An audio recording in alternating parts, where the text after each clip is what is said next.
Hey everyone, my name is Anna and I'm an illustrator at Coberto. We are the leading digital agency with solid design and development expertise. We build ready-made websites, mobile applications and elaborate online business services. If you'd like to see more of our work, use the link in the description. In this video, I will show you how to create an illustration using iPad Pro and Procreate app. Share some tips and tricks that might be useful for beginners and others who use Procreate. I will also show you the brushes and swatches that I used. So let's go! We'll start with a rough sketch on the first layer with a thick brush. I usually create 2, sometimes 3 rough sketches, one on top of the other. I reduce the opacity of the first layer and start drawing a new cleaner sketch above it with a thinner brush. I like using ink bleed brush in this case. This method helps me to build a balanced composition and avoid a lot of rearrangements in my artwork in the future. You may know that if you scale up or move the elements of your artwork in Procreate, the quality of them is going down. The edges become blurry and jaggy.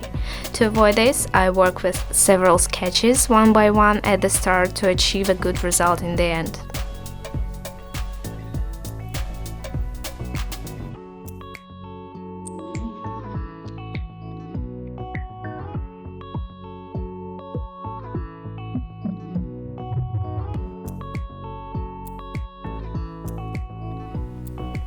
When the sketch is ready, I reduce the opacity of the final sketch and put it on top of the layer panel. The rest of the elements will lay below. It gives me an opportunity to see the sketch. I start drawing background shapes on a new layer using the monoline brush.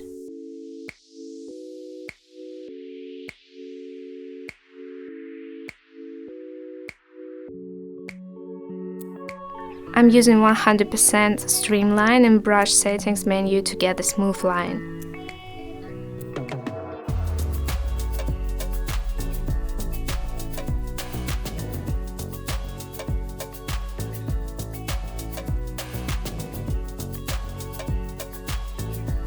I use symmetry mode for drawing a book and tap and hold on the screen to make my line absolutely straight.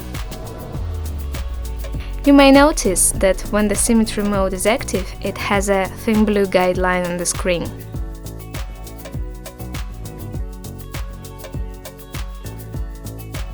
Simply tap with 2 fingers to undo.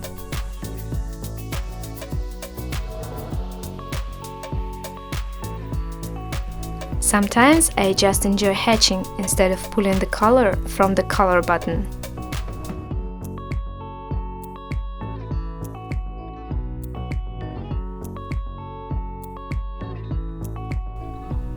I really like it when you draw the character's figure in one base shade and all of the other elements like clothes, hair, shadows, etc. they lay within the same mask. I am correcting the edges with an eraser.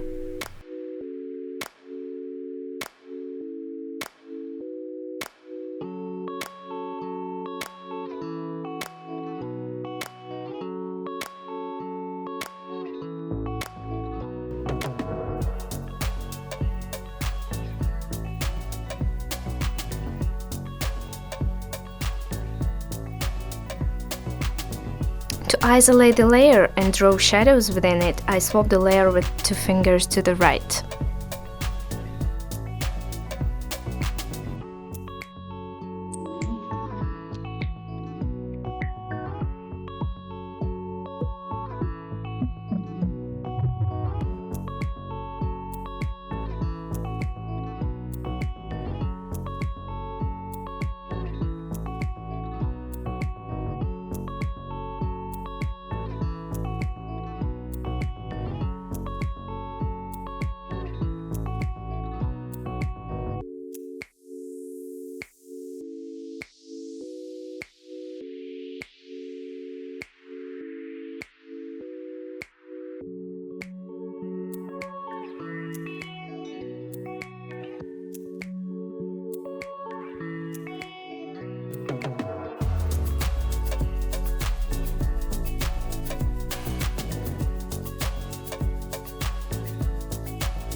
I like to use a circle for background. You might have noticed this in the previous video.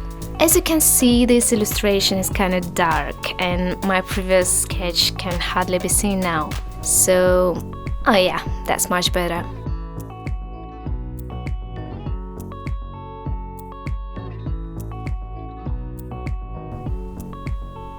I'm using Studio Pen to add some details to the trees.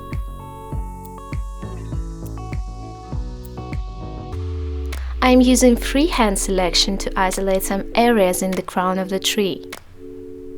Texture brush is perfect for creating the glow from the fire. It will make the illustration more cozy and warm and less dark. This brush was actually created just for this illustration, so if you like it, you can just take it for free. I've included the link in the video description. Let's make it a bit warmer with a yellow tone. Oh yeah, you can notice that I used two shades for texture brush. The middle color, which is the lighter version of the main shade, and the opposite color, as they say, complementary color.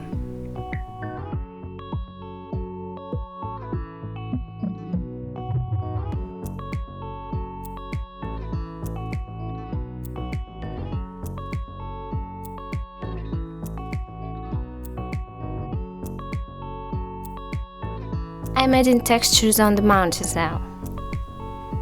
At first, I select the areas which will be painted with a texture brush.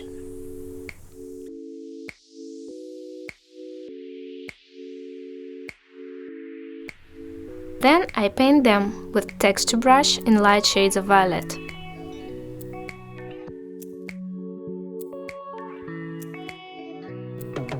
Now let's add some light from the moon, I think. I am now correcting hue, saturation and brightness of separate layers for a better result.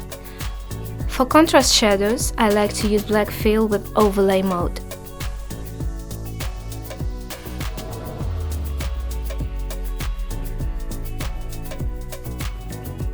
I will now create a gradient on the background with a texture brush, from dark violet through middle shades to yellow.